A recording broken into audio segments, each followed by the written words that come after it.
იმ ასობით მოქალაქეს შორის იყო, რომლებიც ქვეყანაში მიმდინარე 60 დღიანი უწყვეტი პროტესტის გარიჟრაჟზე 30 ნოემბერს სრულიად უმიზეზოდ სცემეს და დააკავეს. ორი დღე მომიწა იზოლატორში ყოფნა, მე გამოვედი ერთი კვირის შემდეგ ქონა სასამართლო, მანამდე არც ოქმი ვიცოდი რაზე შედგა, არც მუხლები, უფლებების გაცნობაზე საუბარი არა. სასამართლოზე გავიგე რომ მედაობენ 176-ზე, 173 მუხლები ეს არის წვრთნიანი ხულიგანობა, უმისამართოდ გინება და პოლიციის მიერ დამომორჩილებელი, ანუ აბსურდი მარაზმი ჩემ შემთხვევაში. ამ აბსურდის თეატრში ჩვენ რომ ჯიუტად მაინც სასამართლოს ვეძახით, მიშა ზაქარეიშვილისთვის როგორც დამნაშავისთვის ხელის დასადებად 2 პატრულ ინსპექტორი მივიდა. ერთ-ერთ ვიცნობდი, მომესალმა მომიკითხა ნაცები ყავდი ნანახი მანამდე და მომიკითხა როგორ იყო ჩემი ჯანმრთელობა, 10 წუთში შევიდა და რაღაცები დამაბრალა ისეთ რაღაცაზე, რაც არც უნახავს და ახლოსაც ალბათ რამდენიმე კილომეტრის რადიუსში არ ყოფილა იმ მომენტში, რაზეც იტყუებოდა რა. მიუხედავად იმისა, რომ იცოდა, კლანის მიერ მართულ სასამართლოში მისი სიმართლე ვერ იზეიმებდა, მიშა ზაქარეიშვილი სასამართლო პროცესს როგორც გარდაუვალ ფორმალობას მაინც არ მიუდგა. იმიტომ რომ სასამართლოზე თუ ბევრ კითხვას დაუსვან პოლიციელს და ბევრ დეტალზე ჩაეძიები, იმიტომ რომ შენ იქ ნამყოფი ხარ და ის იქ არ არის ნამყოფი. მან არ იცის რა არის მართალი და რა არის ტყუილი. თვითონვე საკუთარ თავს შეეწინააღმდეგება აუცილებლად. ისინი არ არიან მზად ჩამჭრელი კითხვებისთვის, იმიტომ რომ ისინი არაფრისთვის არ არიან მზად. არიციან, მათ არიციან სიმართლე. როდესაც იტყუები ადამიანი თუ გინდა რომ მოიტყუო კარგად, სიმართლე უნდა იცოდე, ხო? ანუ რა არ უნდა თქვა? ეგ უნდა იცოდე, ამათმა არაფერი არ იციან საერთოდ. სრულ მოწმეებად მოყვანილი პოლიციელების უცოდინარობა მიშა ზაქარეიშვილმა სათავისოდ გამოიყენა და სამართალდამცავების დანაშაულის დამადასტურებელი უტყუარი მტკიცებულებები იქვე სასამართლო დარბაზში მოიპოვა. ერთმანეთზეც ვალაპარაკე, ჩემზეც ვალაპარაკე, თავის საკუთარ თავზეც ვალაპარაკე და უამრავი აშკარად ყვილა იქვე რო ჩანს ეგეთი ტყული გამოიკვეთა. სასამართლოდან გამოითხოვეს ხდომის ოქმი, რომელიც წესი სასამართლოში კი ინახება, მაგრამ ყოველ შემთხვევაში მე მინდა რომ საახში მქონდეს ეს მტკიცებულება, ერთ დისკზე არის თავმოყრილი უკვე უამრავი ტყუილი, შესაბამისად ეს არის სისხლსამართლის დანაშაული. 2 წელი აქვს ვადა ხანდაზმულობის ვადა ამ დანაშაულს. 2 წლის განმავლობაში თუ მივიღებთ ჩვენ სასამართლოს და პროკურატურას, რომელიც ცოტათი მაინც მიმსგავსებული იქნება სამართლიან სასამართლოსთან, არავის არ გაუჭირდება რომ ამ ხდომის ოქმებში მაშინვე დაინახოს სისხლსამართლის დანაშაული. ამიტომ ფიქრობს, რომ ახლა ქართული ოცნების მიერ მიტაცებულ პროკურატურაში ჩივილი და სრუჩვენების მიმცემი პოლიციელების მხილება შესაძლოა კონტრპროდუქტიული იყოს, რადგან საქმე აუცილებლად თაროზე შემოიდება. დამნაშავე პოლიციელებს კი დაუსჯელობის განცდა კიდევ უფრო გაათამამებთ. ამიტომ ის ელოდება, სჯერა რომ დრო მის სასარგებლოდ მუშაობს.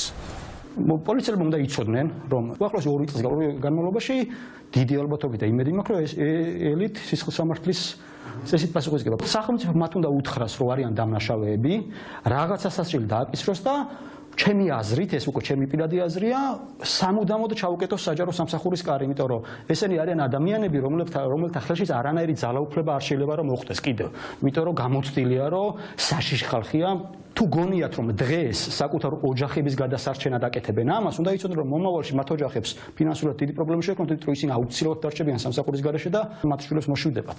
ჩინიანი თუ უჩინო პოლიციელები სისხლის სამართლის დანაშაულს პირდაპირ სასამართლო დარბაზში მოსამართლეების თვალწინ ჩადიან, ბრალდებულებზე უკეთ თავად ამ მოსამართლეებმა იციან.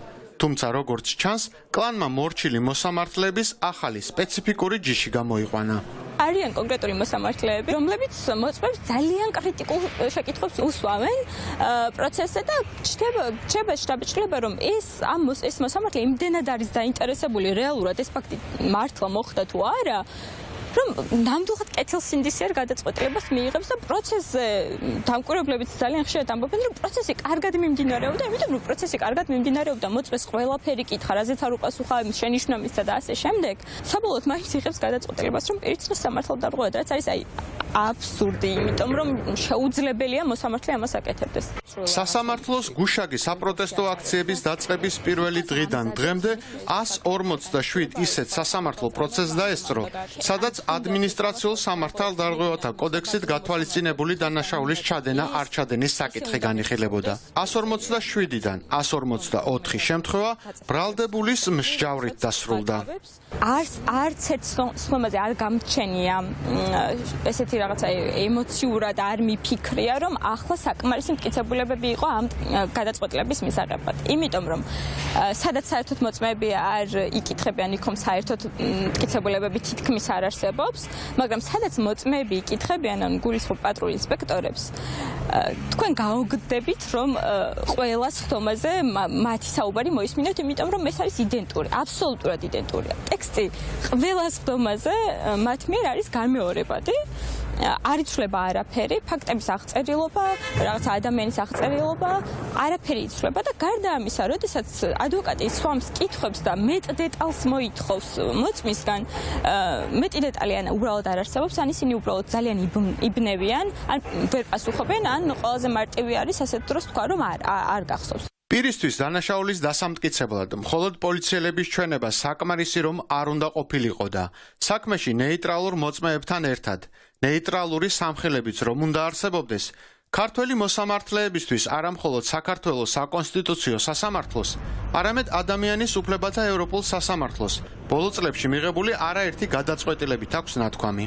სწორედ აი ამ პრობლემებზე აქვს ნამსჯელი ადამიანის უფლებათა ევროპულ სასამართლოს და ნათქვამი აქვს, რომ არ შეიძლება მხოლოდ პოლიციელების ჩვენებებს დაეყრდნოს მოსამართლე და ეს ყოველთვის უნდა შეფასდეს სხვა მტკიცებულებებთან ერთობლიობაში და უნდა არსებობდეს სხვა ისეთი მტკიცებულება, რომელიც დაადასტურებდა, რომ პირმა ნამდვილად ჩაიგინეს სამართალდარღვევა.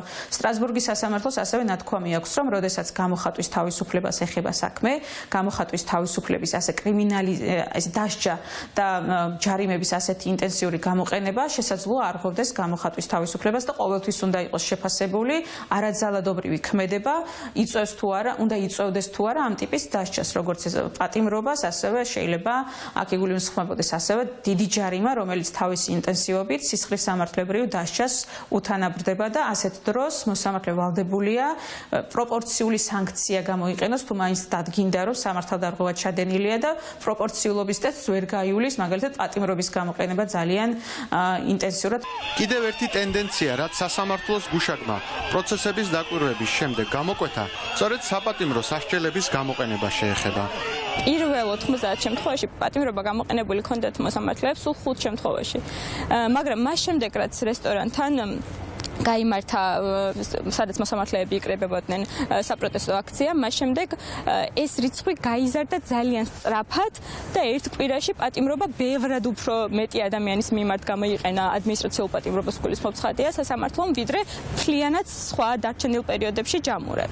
ჯალათებად ქცეული მოსამართლეები საკუთარ გადაწყვეტილებებს 1984 წელს მიღებულ და საბჭოთა პერიოდიდან შემორჩენილ ერთადერთ ადმინისტრაციულ სამართალდარღვევათა კოდექსში არსებულ პრობლემურ მუხლებზე ამყარებენ. უშუალოდ ქართული ოცნების ხელისუფლებაში ყოფნის პერიოდში სამჯერ იყო იმის მცდელობა, რომ ეს კოდექსი შეცვლილი იყო და თვითონვე აღიარებდნენ და ეწერათ, მათ შორის პარლამენტის იურიდიული კომიტეტის სამოქმედო გეგმაში, რომ ეს იყო ნომერ პირველი საკითხი, რომელსაც დააყენებდნენ და შეცვლიდნენ კოდექსს, მაგრამ არ ცვლიან იმის გამო, რომ ეს არის ძალიან კარგი შესაძლებლობა მათ ხელში, რომ როდესაც სურთ რეპრესიებით, აი ამ ფორმით უკანონობით პროტესტი ჩაახშონ, იყენებენ სწორედ ამ კანონმდებლობას და იყენებენ ამ პრობლემურ მუხლებს. ისედაც პრობლემური კოდექსი არალეგიტიმური პარლამენტის მიერ მიღებული ცვლილებებითა და არალეგიტიმური პრეზიდენტის ხელმოწერით არსებულზე 10-ჯერ უფრო რეპრესიული მხოლოდ ერთი მიზეზის გამო გახდა.